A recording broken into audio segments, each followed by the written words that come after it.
Well, hello, everyone. Welcome to Getting Started with Technical Analysis. My name is Barbara Armstrong. I'm a coach and senior manager with Charles Schwab. And today we are talking about all things technical analysis. In fact, today we are going to step back a little bit and talk about your trading business, because we have gone through our 9-week series and we're going to do a couple of bonus sessions before we go back to the beginning. And so I was thinking today, about a session that I had done, 6 or 7 years ago that was really popular, the 8 things I wish I'd known about trading. But really, what this is about is the things that you want to pay attention to in structuring your business. We have the privilege of having Mr. James Boyd with us in the chat, and James talks about these elements all the time. And it's because their relevance never fades. And it's things like having a goal and having a plan. And then how do we incorporate that when we choose to look at a chart, which is what technical analysis is all about, and make decisions on how we are going to trade and why we're going to trade and what our objective is in trading. So that's what we are going to talk about today.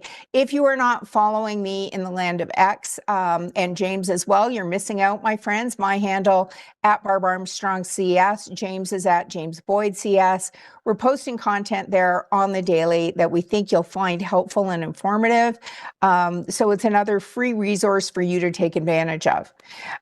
If you are new to this class, please feel free to type a greeting into the chat so we can welcome you. Know that everything we cover here is for general information purposes only and not to be construed as a recommendation or as personal investment advice. We look at a lot of charts in this class. That's what technical analysis is all about.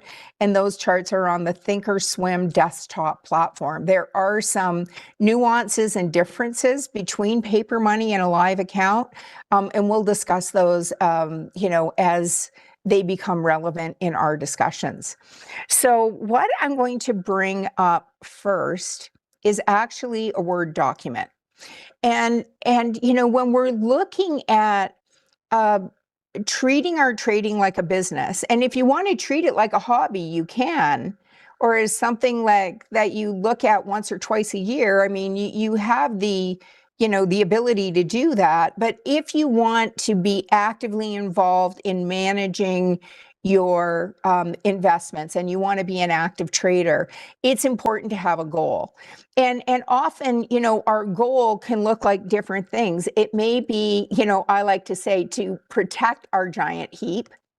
It may be to create a giant heap. So you may be wanting to create and build an account. Maybe you're at the front end, or maybe something has happened and you're starting over.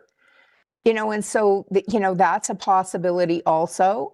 You may be looking to generate income. You may want to generate a monthly or a weekly income. Maybe you're approaching retirement, or maybe you have a job that you love and you want to stay in, but it pays your bills, but doesn't give you that little bit extra to be able to, take the trips you want to take, or to be able to fund your kids' college education, or, buy that new car that you've been looking at, or whatever it may be. And maybe if you could generate that extra $1,000 a month in income, or $2,000, or it might even be $100 a week in our trading a smaller account class, that's what it is.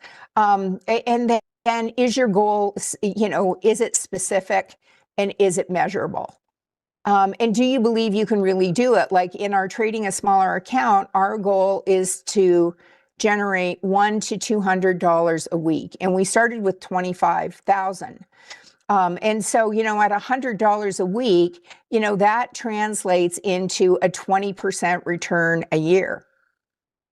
So a 20% to a 40% annual return. And some people might say, well, that's insane. You're never going to achieve that. But what if you did?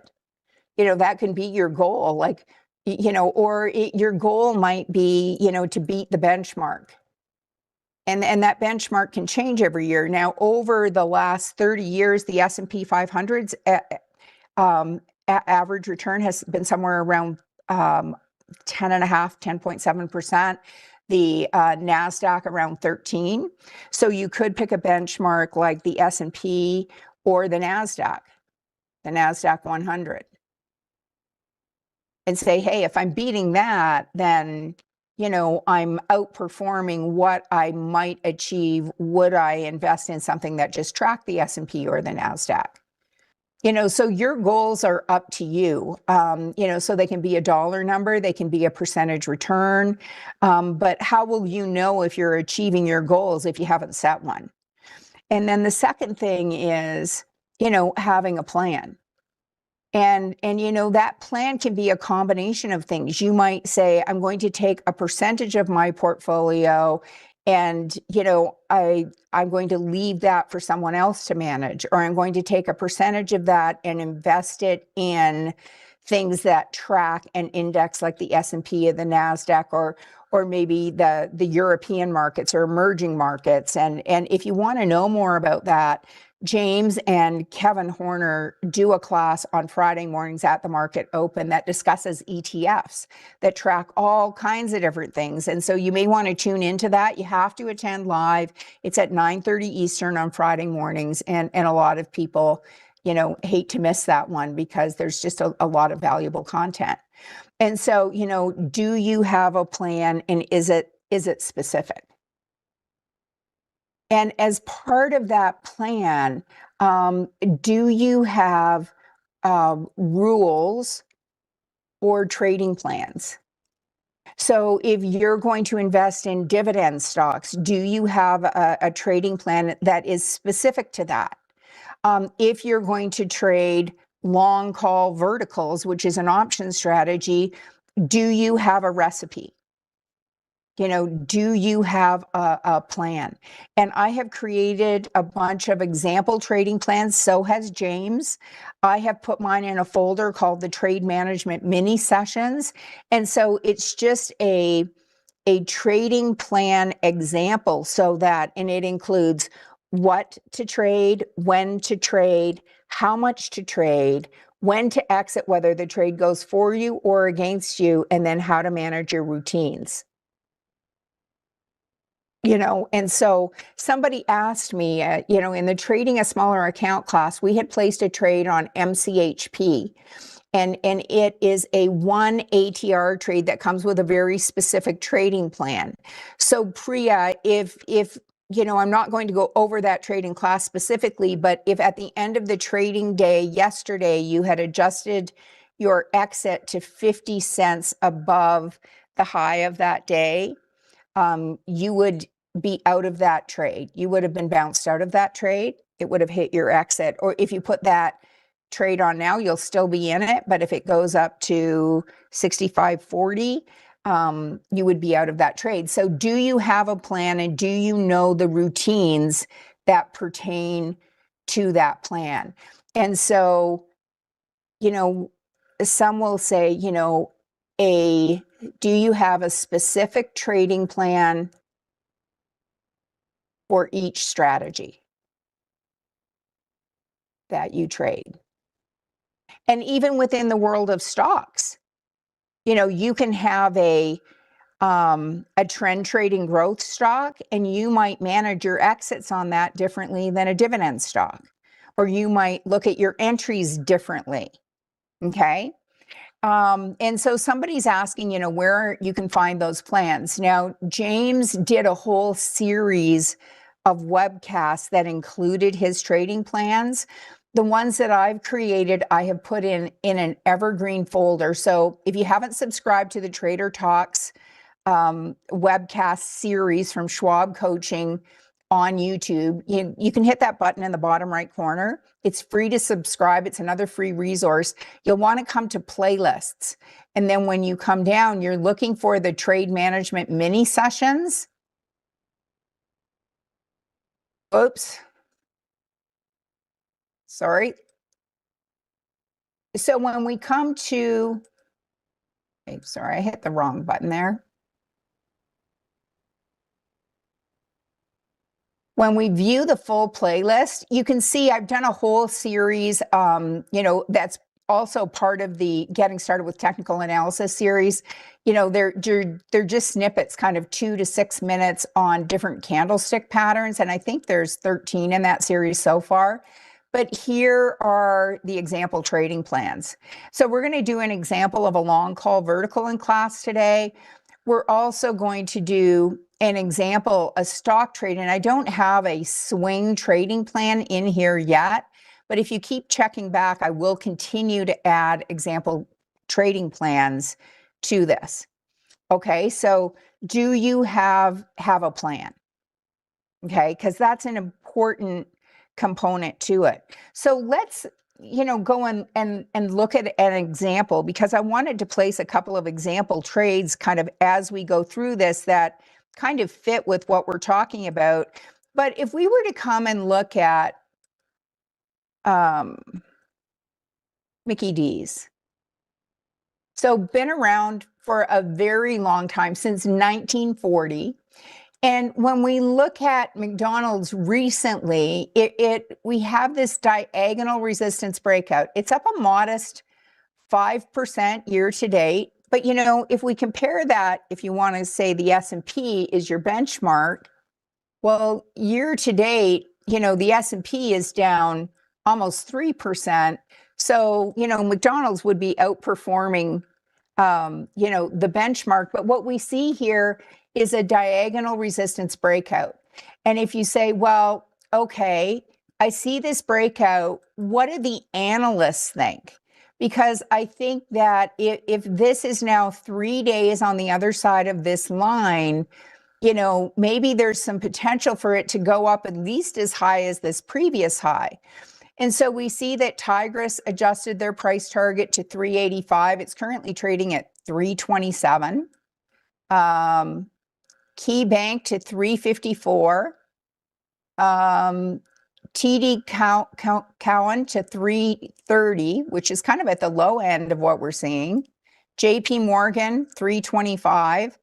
Argus to 380. But what I see in common here, the price targets are kind of all over the map, but everybody seems to be raising price targets on this, not lowering it.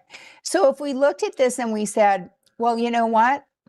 I'd like to do that income generating thing. So what I'd like to do, rather than a longer term trade, I'd like to just buy 100 shares. We have $500,000 in this example, this pretend account, and almost 400,000 of it is sitting in cash. And so if we look at this and we say, okay, it's currently sitting at 327. If I buy 100 shares, I can put in a target to exit at 340. And if the trade does not go according to plan, I can look at this recent low and say, okay, that's 322.01. I'm going to put a stop 2% below that.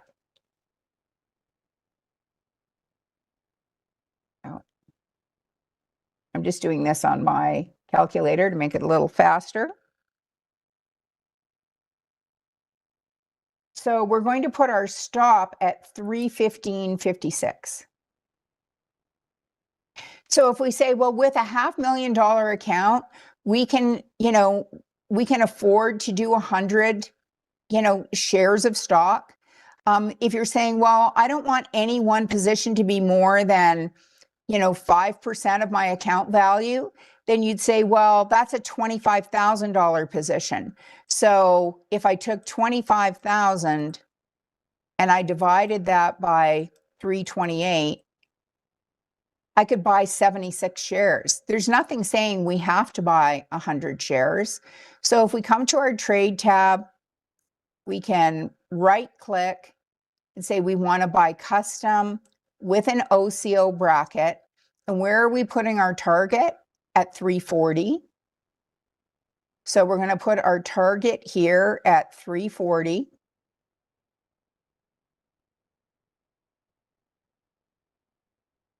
We're going to put our stop at 315.56. 315.56. We're going to make both of these good till canceled. And then we are going to change our quantity to 76 shares and hit enter. And so how much are we risking here? Well, we're risking about $1,200 for the opportunity to make about $1,200. So, our goal is to make $12.36 a share, well, times 76 shares.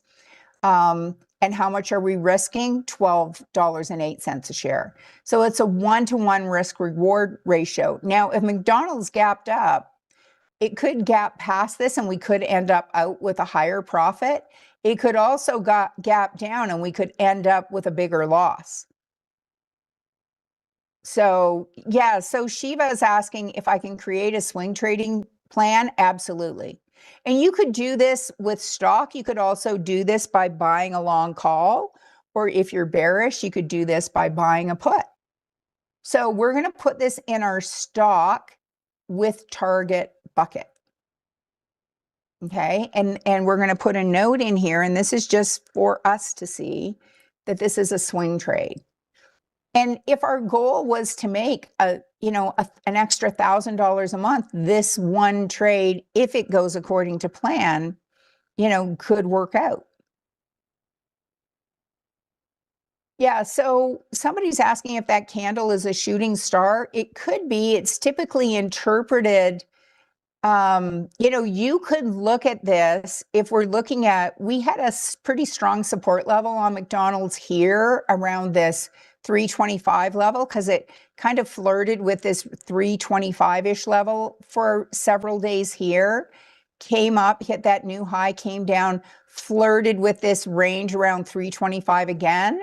So some might not see this as a shooting star. They might see it as an inverted hammer, because it is close to this previously established support level. And even though we have this diagonal resistance breakout, it is still in the range of this support level. Yeah. Shiva, I would have to check on who's going to the Dallas event. I know it will not be me. I think that Kevin is going, Kevin Horner, and I know that Ben Watson will be there, and then the regular crew from the travel team. But all of these events are great. So that's McDonald's. So let's go back to our list, because we've just, we're just getting, yeah, somebody's saying, I prefer inverted hammer.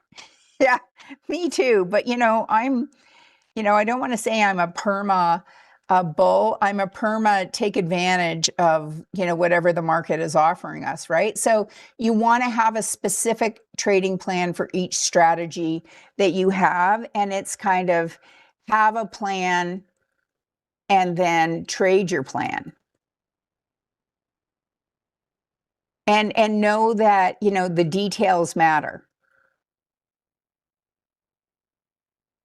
And know what rules you can break. I tell the story of my son who, when he was in a pre-4 class, it told me he was so excited because we just moved to Michigan and he had made these two little friends, Kelly and Justin, or Jason, I think it was Jason, and he told me he loved them both and had decided he wanted to marry them both. And I said, well, it's really great that you have these two friends that you like so much. But at some point you're going to have to pick, because you can only marry one person. And as we're driving up the hill, he says to me, is that a rule or a guideline? And, that's kind of a rule, that in most places, it's not cool to break, but, so for us, a rule that we may not choose to break is our position sizing rule, which leads us to number 4, which is plan for loss. Because if you think you are going to be such a brilliant trader that you are never going to have a loss, you need to think again.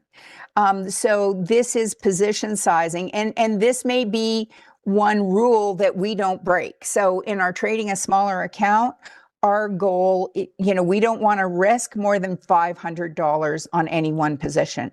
We might go as high as 550, but we're not going to go 600. That's just a rule that we aren't going to break. But maybe our rule or our guideline on a long call vertical, let's say, is a 50% gain. So a $5 spread, we buy that vertical for $250. Our goal is to get out at 375. Well, what if it gets to 370 and then we have a shooting star pattern that indicates that this little uptrend may be about to be over in the short term and we're close to our target? We may say, hey, close counts in horseshoes and it counts in trading. We're going to take the money and run. So know which rules you can bend a little and which ones you're going to stick to. And this is particularly important when you've had a lot of success, because you have 8, 10, 12, 15 trades in a row that go right. Like at the beginning of this year, in our trading a smaller account, it seemed we could do no wrong. And that's when you need to become afraid, very afraid, because that's when you start thinking like, hey, this position sizing business is for mere mortals, and I'm obviously brilliant. And that's when you have 5 or 6 trades go wrong in a row. And I got this idea from Scott Thompson, who said, what is your sleep number? And I don't know if any of you have ever tried a sleep number bed. I have one and love it. Not a recommendation, but I do sleep like a rock. And, I think that's part of it. But what is your sleep number? So if you're saying, well, I'm comfortable with risking, on a $500,000 account, I'm willing to risk half of 1%. So I'm willing to risk up to 2,500. Would you still be sleeping well if you had 5 trades in a row that went wrong?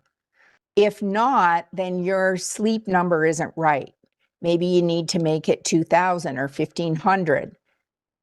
And you can always change that number over time. But, what number, what if you had 5 losses in a row? Are you still sleeping well? And then that number, it can be a dollar number. Like in our trading a smaller account, it's $500 per trade. Or it could be a percentage. So, in that account, that represents 2%, and that's high. Like if you had for our $500,000 account, we're saying half of 1% of the account value. That's what we're willing to risk. But pick a number that you're comfortable with. Pick a number that you're comfortable with, and then stick with it. Okay. So, but know that you're going to have some losing trades. And if somebody has said to you, well, I've never had a losing trade, either they haven't traded much or they're not being honest with either you or themselves, and they're going with the head in the sand approach. Like an unrealized loss is still a loss. You just haven't acknowledged it yet and turned it into a concrete loss, but it's still there. Another thing is that emotions, they do not belong. You've got to check those at the door. And, I'm reading this book. The storyline is based around hockey. But you watch any sport and you see like guys just getting under each other's skin. And that's part of the strategy of the game. When they're at the face-off and they're, talking trash to each other, because if they can get you emotional, if they can get you angry or afraid or whatever it is, what are you more likely to do? Make a mistake. You are more likely to make a mistake, my friends. So it's important that you understand that fear, and I'm not saying it's not a real emotion. Okay, I'm using this drawing tool for the first time, but fear has no place in the world of trading. You manage your fear. And it, if you're saying, well, how do I do that? Check out James's class from this morning. He talked about collaring a position.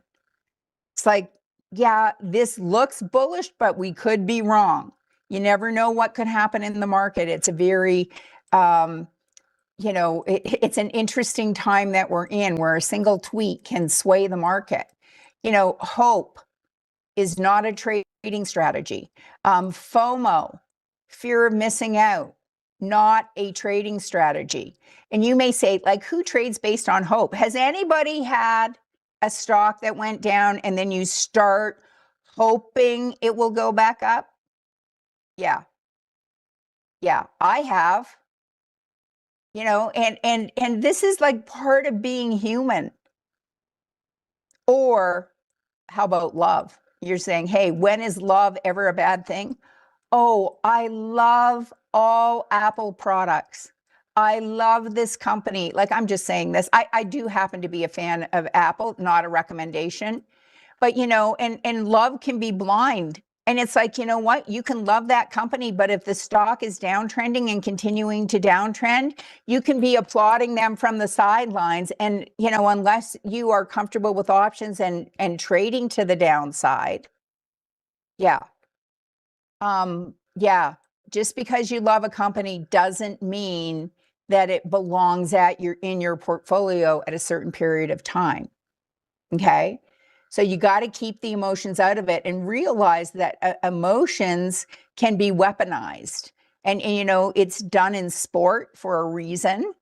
But it's so you don't want to be your own worst enemy by letting your emotions rule the roost. Greed is another one. Okay, that's a 5-letter word, but yeah. Now, the next thing, I used to teach the Getting Started with Options class, and over a 12-week rotation, we talked about 11 different strategies.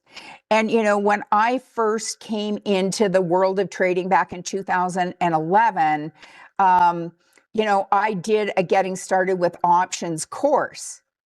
And it covered those 11 strategies and may have covered even more. And I thought, okay, well, I'm a relatively smart person. I should be able to trade all these strategies. Yeah, no. Yeah, pick one or two strategies that are congruent with what your goals are, and master one at a time. And when I finally started doing that, I placed a paper trade every day, every day. And until I knew that strategy inside and out. Like I said, like I like to say, if I went to your house in the middle of the night and woke you out of a dead sleep, and you said that, say, long call verticals was going to be your strategy, I could ask you, when are you getting in? How many contracts are you buying? How much are you risking? When are you getting out? Both if the trade goes for you or against you. Like, how are you managing that trade day to day, that you would just know it like you know it, like you know it. And when you are that comfortable with a trading strategy, then you're ready to go back to the menu and pick another one. And to me, technical analysis is kind of like this I Chi is where it all began. Because when I first looked at trading, and I saw a chart, and I was introduced to the world of trading at a live event, and they picked, this a chart, and the lights went on for me. I thought, I know I have a lot to learn about technical analysis, but one of the things that I loved was that I could look at that chart and develop some skills and, make an informed decision. Like we can look at Cisco. So Cisco, this is just a 9-month chart. But if we come and we look at Cisco over the last year, it's been uptrending, hasn't it? It's gone from 52 up to a high of 88. And like many other things in the market, it's been kind of consolidating. But if we want to see, like, how big a move is that, if I click here and then just draw a line, that's a 67% move. So, and the lines I have on this chart, the black is a 100-day moving average. So it came back down to the 100-day moving average, as it has done many times over the past year. And then we see another diagonal resistance breakout here. It set up a bit of a pennant pattern, and it's, breaking to the upside. So if we wanted to do that idea of a simple swing trade, could we do that? And say, you know what, I'm going to buy 100 shares. In fact, if we can take a $25,000 position, we could buy, 3/8 or 24, we could buy 300 shares. And where might we put a stop? Well, we might say we're expecting this diagonal break to hold, but we could also use this 100-day moving average and say, I'm going to take this 76.95, because that's been acting as a support level for the last year. And I'm going to put my stop 2% below that at, say, 75.41. And so how much are we risking if we pay 79.86? Well, if I take 79.86 and I subtract that from 541, we're risking about $4.44 a share. And where's our target? Well, if our target is up here at 87, the expectation is that we might make about $7 a share, or $7 and change. And so we're going to come to our trade tab. We are going to right click. We are going to buy custom with an OCO bracket, and we're going to make our target 87. And you might say, well, that's a round number, and like maybe we should make it like 86, 85. It would make the math on our potential profit higher also. And we can certainly do that. Like the previous high was actually 88.19. So we're not going all the way to the previous high. That's why I just left it at 87, but you could make it like 80, 86, 85. And then our stop is going to be at 75.41. So the system will actually do the math for us, in the sense that, and we're going to make this 300 shares. We're going to make these good till canceled, confirm and send. So, our goal is to make $7.15 a share. Our downside is $4.44 a share. And again, there's no guarantee that we're going to get out at this exact price if the stock were to gap down. And we've seen that happen before. So that's our stock with a target. And this is another swing target. And so are we expecting this to be a longer term trade? No, we are not.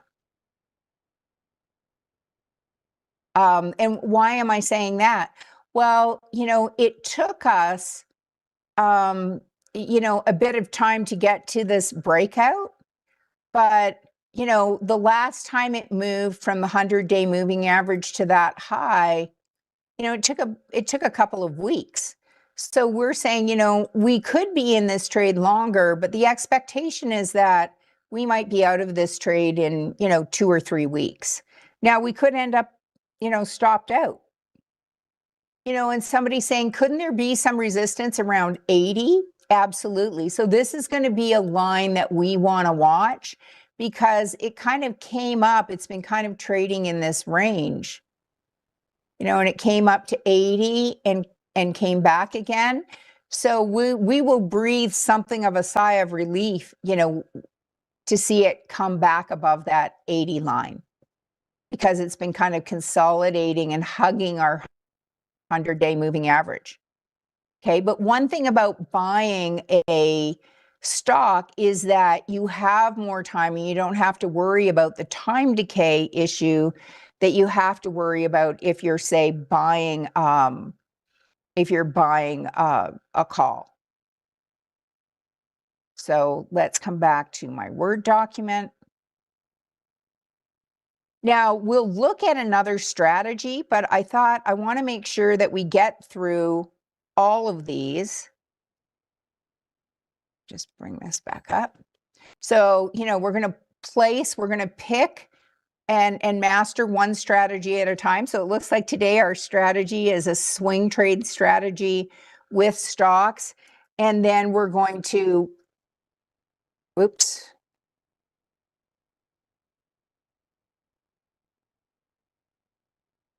We're going to practice to develop mastery. And, well, I'm going to retitle this. We are going to treat our trading like a business, which means we're going to practice to hone our skills. We're going to invest in our own education. And I mean, I'm preaching to the choir here. Our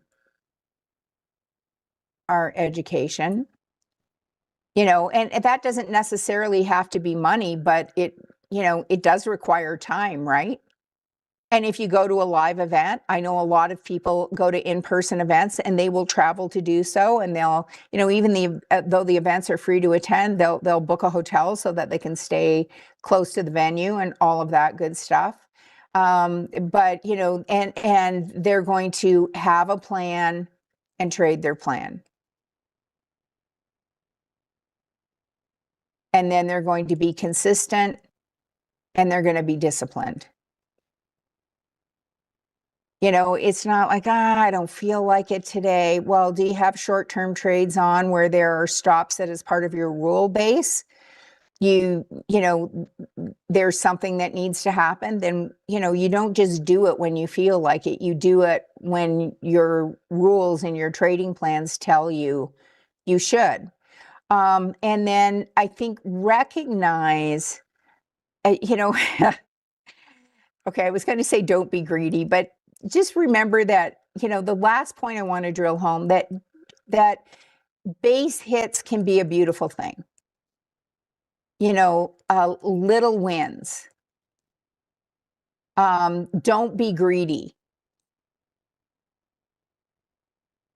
And by that I mean, like, if we have a goal of making $100 a week, in our trading a smaller account, you may go like, excuse me, that's not going to have me drinking something out of a, coconut in Tahiti. And you're right, it's not. But over the course of a year, that can add up and become substantial. So a little win beats a loss, and a little loss beats a big loss. So that's the other thing is, and I'm going to draw this down a little bit. When you treat your business like a business, and we can put this any number of places, but admit when you are wrong quickly, because a little loss beats a big loss. So if something goes against you, don't start wading in that pool of hope, because hope is a 4-letter word. Just say, hey, I wasn't expecting this, this news to come out on this particular stock, and all of a sudden it's getting beaten up. And this is when, if as part of your trading plan, when you're getting out before you get in, both if the trade goes for you or against you, that's when the discipline of your trading plan helps keep you from trading in your emotions. Okay. So if we wanted to look at one other example, and I had brought up Amazon earlier, and this is a different type of trade. So, for people with, especially if you have smaller accounts or you're trading a smaller portion of a larger account, you might look at Amazon and say, well, it got the stuffing knocked out of it, but it seems to be coming back around the bend. It's now, it's not above the 100 yet, but it's certainly, it's breaking above the 30 and it's above the 10, and we have this bullish cross here with the 10-day moving average. So if we look at this and we say, well, I see a bit of a diagonal resistance break here. And if I think this might continue to be bullish in the short term, and we're going to start in the next couple of weeks going back and talking about trend, but we saw a low, higher low, higher low, high, higher high. Could we do something called a long call vertical, which is, I say, kind of, sort of, it's modestly bullish, because we do want the stock to continue to go up. But if we do the 10 and the 210 and the 215, it only has to go up by 26 cents or 25 cents to hit our target. So we've got tons of volume here. Again, there's an example trading plan. This is now going to cost us $3. So if we say, well, if we want to get out when we've made a 50% gain, let's just make it $4.50. So we're going to make that $4.50. We're going to put in an exit. Just let me move this. Say when this gets to $4.50, we would like to close it out, and that's about a 50% gain. So we're leaving $50 a contract on the table. And if we can risk $2,500, how many of these could we do? Well, we could do about 8. So if we make this 8 and this 8, make that good till canceled, confirm and send. So the most we can lose, $23.84. The most we can make, $1,616. We're going to put that in our long call vertical bucket. Now, I'm going to bring this up one last time. Somebody asked if I could share this list, and I can't share it per se, but if you've been taking notes or want to capture that information in some way, just as a reminder of what we've discussed today, you're welcome to do that. So guys, that's a wrap for today. These are, the things that I think are a critical component to being successful in many things in life, but in trading in particular. And I hope you found them helpful. One of the questions I get a lot when we have a survey or comments is, could you share what we did today as far as example trades? And we did 3. We did 2 swing trades with stock, one on McDonald's, MCD, and one on Cisco. And then we did a long call vertical on Amazon, and all of these are bullish trades. So I want to thank Mr. James Boyd for joining us in the chat today. Always a pleasure to have James with us. Also to the guys behind the scenes who help bring this class to life. To each and every one of you for showing up. It's always great to see so many of the usual suspects here, along with some new faces as well. Hit the like button, follow us in the land of X, Barb Armstrong CS, James Boyd CS. You can now also find me on LinkedIn, so go over. I posted a couple of cool things there in the last 24 hours, so go check it out and give me a follow there. And yeah, and then subscribe to the channel. So have a really great day, everyone. We'll see you in a webcast coming up soon. Up next is swing trading with Mike Fairborn. Take care, everyone.